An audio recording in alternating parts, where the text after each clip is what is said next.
ಆತ್ಮೀಯ ಬಂಧುಗಳೇ, ಶ್ರೀಮದ್ ಭಾಗವತಂ ಸ್ಕಂದ 3 ಭಾಗ 2 ಅಧ್ಯಾಯ 21 ಮನು ಕರ್ದಮ ಸಂವಾದ. ಇದರಿಂದ ಇವತ್ತು 31ನೇ ಶ್ಲೋಕವನ್ನು ತಿಳ್ಕೊಳ್ಳೋಣ. ಶ್ಲೋಕ 31. ಕೃತ್ವಾ ದಯಾಂಚ ಜೀವೇಶು ದತ್ವಾ ಚ ಭಯಮಾತ್ಮವಾನ್ ಮಯ್ಯಾತ್ಮಾನಂ ಸಹಜಗದ್ ದ್ರಕ್ಷಸ್ಯಾತ್ಮನಿ ಚಾಪಿಮಾಂ. ಅನುವಾದ: ಸಕಲ ಜೀವಿಗಳಲ್ಲಿಯೂ ದಯೆಯನ್ನು ತೋರಿಸಿ ನೀನು ಆತ್ಮಸಾಕ್ಷಾತ್ಕಾರವನ್ನು ಪಡೆಯುವೆ. ಎಲ್ಲರಿಗೂ ಸುರಕ್ಷಣೆಯ ಆಶ್ವಾಸನೆಯನ್ನು ನೀಡುತ್ತಾ ನೀನು ನಿನ್ನ ಆತ್ಮವನ್ನು ಮತ್ತು ಸಕಲ ವಿಶ್ವಗಳನ್ನು ನನ್ನಲ್ಲಿಯೂ ನನ್ನನ್ನು ನಿನ್ನಲ್ಲಿಯೂ ಕಾಣುವೆ. ಇದು ಶ್ಲೋಕ ಮತ್ತು ಅದರ ಅನುವಾದ. ಈಗ ಭಾವಾರ್ಥದ ಮೂಲಕ ನಾವು ಇದರ ಅರ್ಥವನ್ನು ತಿಳ್ಕೊಳ್ಳೋದಕ್ಕೆ ಪ್ರಯತ್ನ ಮಾಡೋಣ. ಹೋದ ಭಾಗದಲ್ಲಿ ನಾವೇನು ತಿಳ್ಕೊಂಡ್ವಿ? ಭಗವಂತ ಹೇಳ್ತಾನೆ, ಅಂದರೆ ನೀನು ಇಷ್ಟು ದಿವಸ ಯಾವ ರೀತಿಯ ಒಬ್ಬ ಹೆಣ್ಣು ನನಗೆ ನನ್ನ ಜೀವನದಲ್ಲಿ ಬೇಕೋ ಆ ರೀತಿಯ ಒಬ್ಬ ರಾಜಕುಮಾರಿ ಅವಳು ನಿನ್ನ ಹೆಂಡತಿಯಾಗಿ ಬರ್ತಾಳೆ. ನೀನು ಯಾವ ರೀತಿ ಅದು ಮನಸ್ಸಲ್ಲಿ ಯೋಚನೆ ಮಾಡ್ತಾ ಇದೆಯೋ ಆ ರೀತಿ ಇರೋಳೆ ಅವಳಾಗಿರ್ತಾಳೆ. ಮತ್ತು ಅವಳು ನಿನ್ನವಳಾಗ್ತಾಳೆ ಮತ್ತು ನಿನ್ನ ಹೃದಯಕ್ಕೆ ತೃಪ್ತಿ ಆಗುವ ಹಾಗೆ ನಿನಗೆ ಸೇವೆ ಮಾಡ್ತಾಳೆ. ಆಮೇಲೆ ಅವಳಲ್ಲಿ ನೀನು ಇಟ್ಟಿದಂತಹ ವೀರ್ಯದಿಂದ ಅವಳು 9 ಹೆಣ್ಣು ಮಕ್ಕಳನ್ನು ಪಡೀತಾಳೆ. ನೀನು ಪಡೆದಂತಹ ಆ ಹೆಣ್ಣು ಮಕ್ಕಳ ಮೂಲಕ ಲೋಕ ರೀತಿಗೆ ಅನುಸಾರವಾಗಿ ಋಷಿಗಳು ಮಕ್ಕಳನ್ನು ಉತ್ಪತ್ತಿ ಮಾಡ್ತಾರೆ.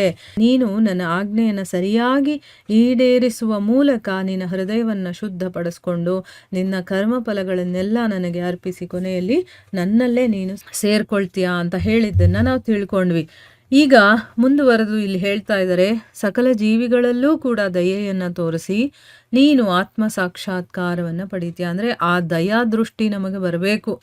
ಎಲ್ಲರಲ್ಲೂ ದಯೆ ತೋರಿಸುವಂತಹ ಒಂದು ಮನಸ್ಥಿತಿ ನಮ್ದಾಗಬೇಕು. ಆ ರೀತಿಯ ಒಂದು ಮಟ್ಟಕ್ಕೆ ಬಂದಾಗ ಆಗ ನೀನು ಸಾಕ್ಷಾತ್ಕಾರವನ್ನು ಪಡಿತೀಯ.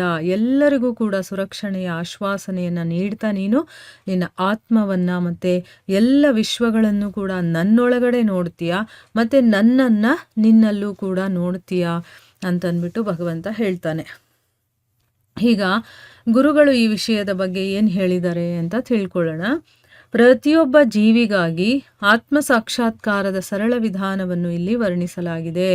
ತಿಳಿದುಕೊಳ್ಳಬೇಕಾದ ಮೊದಲನೆಯ ತತ್ವವೆಂದರೆ ಈ ಪ್ರಪಂಚವು ಪರಮಾತ್ಮನ ಇಚ್ಛೆಯ ಉತ್ಪತ್ತಿ ಎಂಬುದಾಗಿದೆ. ಪರಮಪ್ರಭುವಿನೊಂದಿಗೆ ಈ ಜಗತ್ತಿನ ಸಾದೃಶ್ಯವಿದೆ. ಈ ಸಾದೃಶ್ಯವನ್ನು ನಿರಾಕಾರವಾದಿಗಳು ತಪ್ಪು ತಿಳುವಳಿಕೆಯ ರೀತಿಯಿಂದ ಅಂಗೀಕರಿಸಿದ್ದಾರೆ. ಅವರು ಹೇಳುವುದೇನೆಂದರೆ, ಪರಮ ಪರಿಪೂರ್ಣ ಸತ್ಯರೂಪನು ತಾನೇ ಪ್ರಪಂಚವಾಗಿ ರೂಪಾಂತರಗೊಂಡು ತನ್ನ ಪ್ರತ್ಯೇಕದ ಅಸ್ತಿತ್ವವನ್ನು ಕಳೆದುಕೊಳ್ಳುತ್ತಾನೆ ಎಂದು.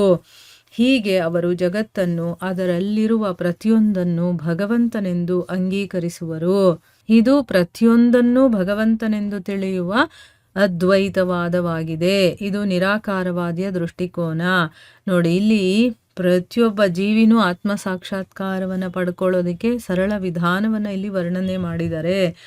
ಅಂದರೆ ನೋಡಿ, ಇಲ್ಲಿ ಈ ಶ್ಲೋಕದಲ್ಲಿ ಹೇಳಿದಾರಲ್ವಾ, ಎಲ್ಲ ಜೀವಿಗಳಲ್ಲೂ ದಯೆ ಇರಬೇಕು, ಆಗ ನಾವು ಆತ್ಮ ಸಾಕ್ಷಾತ್ಕಾರವನ್ನು ಪಡ್ಕೊಳ್ಬೋದು ಅಂತಂದ್ಬಿಟ್ಟು. ಮತ್ತು ನೀನು ಎಲ್ಲ ಆತ್ಮವನ್ನು ಎಲ್ಲ ವಿಶ್ವವನ್ನು ನನ್ನಲ್ಲಿ ನೋಡ್ತೀಯ ಮತ್ತು ನನ್ನನ್ನು ನಿನ್ನಲ್ಲೂ ಕೂಡ ನೋಡ್ತೀಯ ಅಂತ ಹೇಳಿದ್ದಾರೆ.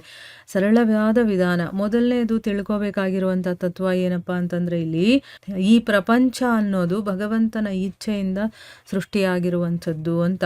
ಅಂದರೆ ಇಲ್ಲಿ ಜಗತ್ತಿನ ಸಾದೃಶ್ಯವಿದೆ, ನಮಗೆ ಕಣ್ಣಿಗೆ ಕಾಣಿಸುವಂಥ ಒಂದು ದೃಶ್ಯ ಇದೆ. ಈ ಒಂದು ವಿಚಾರವನ್ನು ನಿರಾಕಾರವಾದಿಗಳು ತಪ್ಪು ತಿಳುವಳಿಕೆಯ ರೀತಿಯಿಂದ ಅಂಗೀಕಾರ ಮಾಡಿದ್ದಾರೆ. ಅವರು ತಿಳ್ಕೊಂಡಿರೋ ರೀತಿನೇ ತಪ್ಪು ಅಂತ ಇಲ್ಲಿ ಗುರುಗಳು ಹೇಳ್ತಾ ಇದ್ದಾರೆ.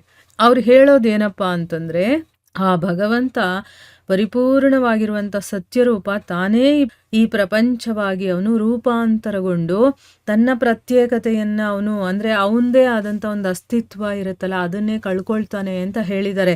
ಅವನೇ ಈ ಜಗತ್ತಾಗಿ ಮಾರ್ಪಾಟಾಗ್ತಾನೆ ಅಂತ ಅಂದ್ಬಿಟ್ಟು ಅವರು ಈ ಜಗತ್ತನ್ನು, ಅದರಲ್ಲಿರುವಂಥ ಪ್ರತಿಯೊಂದನ್ನೂ ಕೂಡ ಭಗವಂತನೇ ಅಂತ ತಿಳ್ಕೊಳ್ಳೋದು ಅದ್ವೈತವಾದ. ಇದು ನಿರಾಕಾರವಾದಿಯ ದೃಷ್ಟಿಕೋನ ಅಂತ ಹೇಳ್ತಾ ಇದ್ದಾರೆ.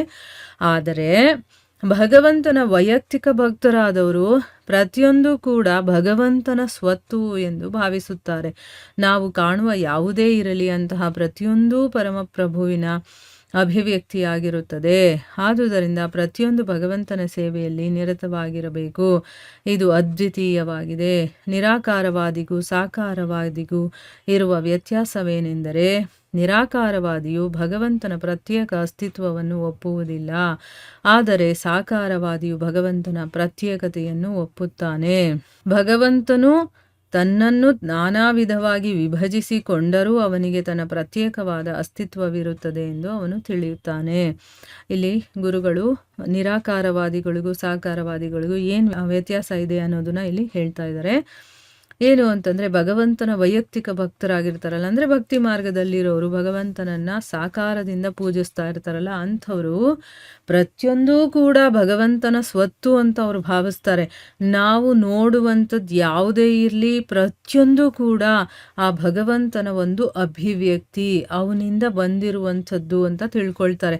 ಅವನದೇ ಒಂದು ಅಂಶ ಅಂತ ತಿಳ್ಕೊಳ್ತಾರೆ. ಅದಕ್ಕೆ ಏನು ಮಾಡ್ತಾರೆ, ಅವರು ಏನಾದರೂ ಆಗಿರಲಿ ಪ್ರತಿಯೊಂದೂ ಕೂಡ ಭಗವಂತನ ಸೇವೆಯಲ್ಲೇ ಅದನ್ನು ಮುಡುಪಾಗಿಟ್ಟಿರ್ತಾರೆ. ಏನಾಗಿದ್ರೂ ಅದೆಲ್ಲ ಭಗವಂತನ ಸೇವೆಯಲ್ಲಿ ನಿರತವಾಗಿರಬೇಕು. ಇದು ಅದ್ವಿತೀಯವಾಗಿರುವಂಥದ್ದು. ಇಲ್ಲಿ ಡಿಫ್ರೆನ್ಸ್ ಏನಪ್ಪ ನಿರಾಕಾರ ಮತ್ತು ಸಾಕಾರವಾದಿಗೆ ಅಂತಂದರೆ, ನಿರಾಕಾರವಾದಿ ಆಗಿರುವಂಥವನು ಭಗವಂತನ ಪ್ರತ್ಯೇಕವಾದ ಅಸ್ತಿತ್ವವನ್ನು ಒಪ್ಪೋದಿಲ್ಲ. ಆದರೆ ಸಾಕಾರವಾದಿ ಏನು ಮಾಡ್ತಾನೆ, ಹೌದು ಭಗವಂತನೇ ಸಪ್ರೇಟು, ನಾವೇ ಸಪ್ರೇಟು, ಅಂದರೆ ಅವನ ಒಂದು ಅಂಶ ಅಂತ ನಾವು ಒಪ್ಕೊಳ್ತೀವಿ ಅಂತ ಯಾರು ಸಾಕಾರವಾದಿಗಳಾಗಿರ್ತಾರೋ ಅವ್ರು ಹೇಳ್ತಾರೆ. ಭಗವಂತ ತನ್ನನ್ನು ತಾನು ಬೇಕಾದಷ್ಟು ವಿಧವಾಗಿ ಅದನ್ನು ವಿಭಜನೆ ಮಾಡಿಕೊಂಡ್ರು, ಅಂದರೆ ಏನು, ಒಂದೊಂದು ತುಂಡಾಗಿ ಮಾಡಿಕೊಂಡ್ರು ಕೂಡ, ಅವನನ್ನು ಅವನೇ ಸಪ್ರೇಟ್ ಮಾಡಿಕೊಂಡ್ರು ಕೂಡ ಅವನಿಗೆ ತನ್ನದೇ ಆದಂಥ ಪ್ರತ್ಯೇಕವಾದಂಥ ಅಸ್ತಿತ್ವ ಇರತ್ತೆ ಅಂತಂದ್ಬಿಟ್ಟು ಅವನು ತಿಳ್ಕೊಂಡಿರ್ತಾನೆ. ಇದನ್ನು ಭಗವದ್ಗೀತೆಯಲ್ಲಿ ಹೀಗೆ ವಿವರಿಸಲಾಗಿದೆ. ಏನಂತ ಹೇಳಿದ್ದಾನೆ ಭಗವದ್ಗೀತೆಯಲ್ಲಿ ಭಗವಂತ, ನಾನು ನನ್ನ ನಿರಾಕಾರ ರೂಪದಲ್ಲಿ ವಿಶ್ವವ್ಯಾಪಿಯಾಗಿರುತ್ತೇನೆ, ಪ್ರತಿಯೊಂದೂ ನನ್ನನ್ನು ಆಶ್ರಯಿಸಿರುವುದು, ಆದರೆ ನಾನು ಕಾಣಿಸುವುದಿಲ್ಲ.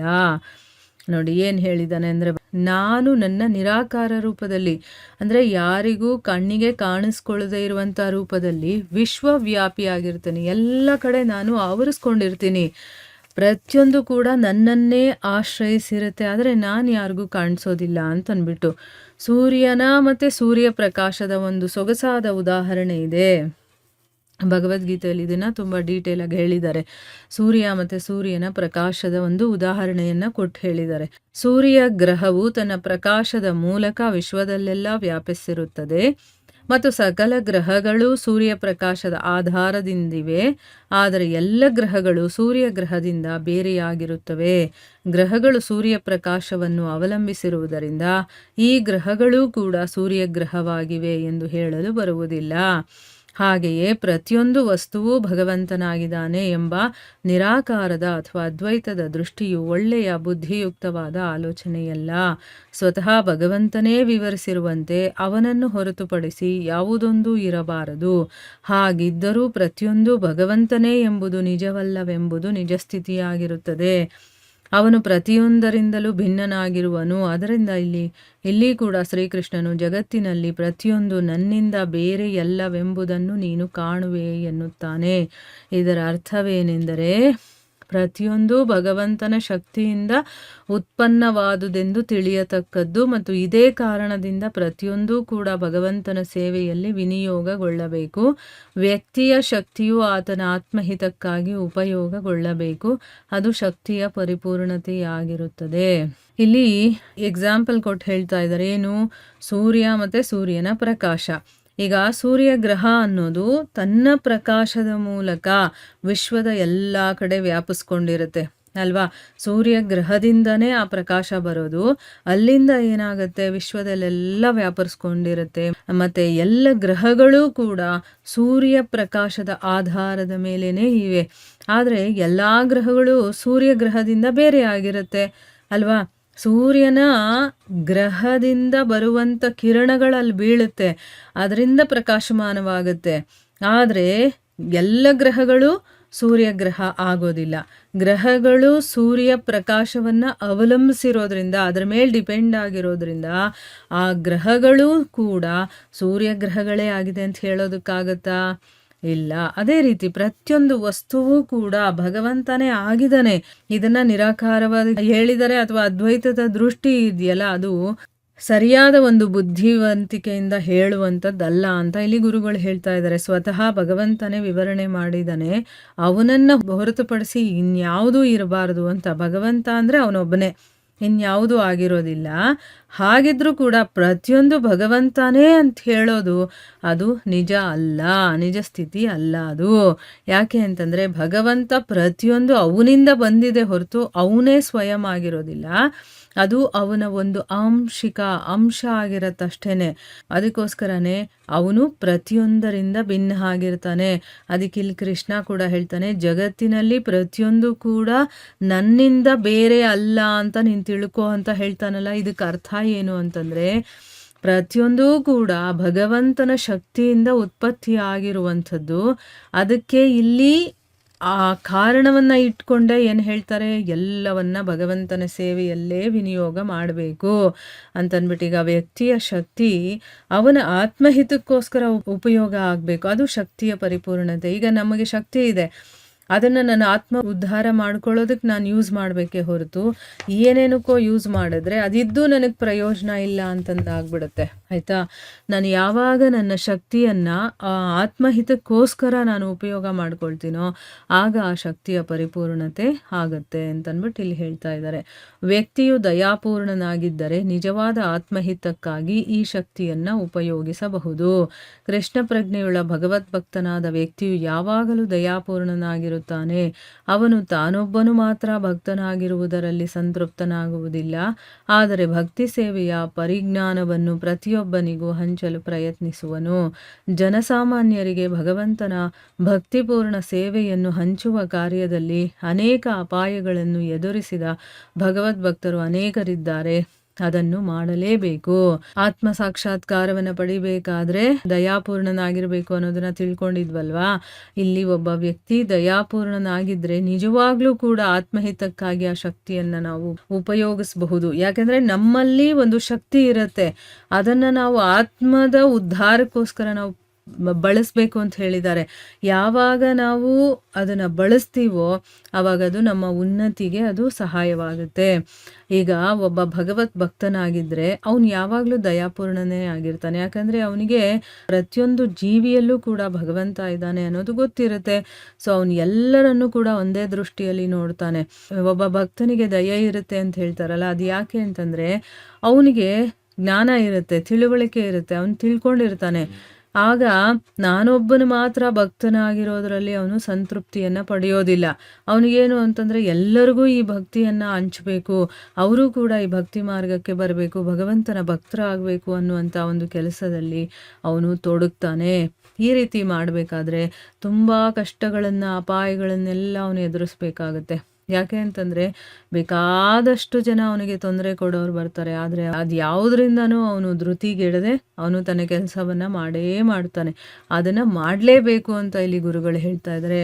ಒಬ್ಬ ತಾನೊಬ್ಬ ಉನ್ನತಿಯನ್ನು ಪಡೆದ್ರೆ ಸಾಲದು, ಭಗವಂತನ ಭಕ್ತನಾಗ್ಬಿಟ್ರೆ ಸಾಲದು. ಬೇರೆಯವರು ಅಜ್ಞಾನದಲ್ಲಿರ್ತಾರೆ, ಅವ್ರಿಗೆ ಗೊತ್ತಿರೋದಿಲ್ಲ, ಅದಕ್ಕೆ ಅವರು ತಮ್ಮ ಜೀವನವನ್ನು ವ್ಯರ್ಥವಾಗಿ ಕಳೀತಾ ಇರ್ತಾರೆ. ಸೊ ಅದನ್ನು ತಿಳ್ಕೊಂಡು ಅವರನ್ನೂ ಕೂಡ ಭಕ್ತಿ ಮಾರ್ಗಕ್ಕೆ ಕರ್ಕೊಂಡು ಬರುವಂಥ ಒಂದು ಪ್ರಯತ್ನವನ್ನು ಅವನು ಮಾಡಬೇಕಾಗತ್ತೆ ಅಂತಂದ್ಬಿಟ್ಟು ಇಲ್ಲಿ ಹೇಳಿದ್ದಾರೆ. ಸೊ ಮುಂದುವರೆದು ಇನ್ನೂ ಒಂದಷ್ಟು ವಿಚಾರಗಳನ್ನು ಹೇಳಿದ್ದಾರೆ ಗುರುಗಳು. ಅದನ್ನು ನಾವು ಮುಂದಿನ ಭಾಗದಲ್ಲಿ ತಿಳ್ಕೊಳ್ಳೋಣ. ಹರೇ ಕೃಷ್ಣ.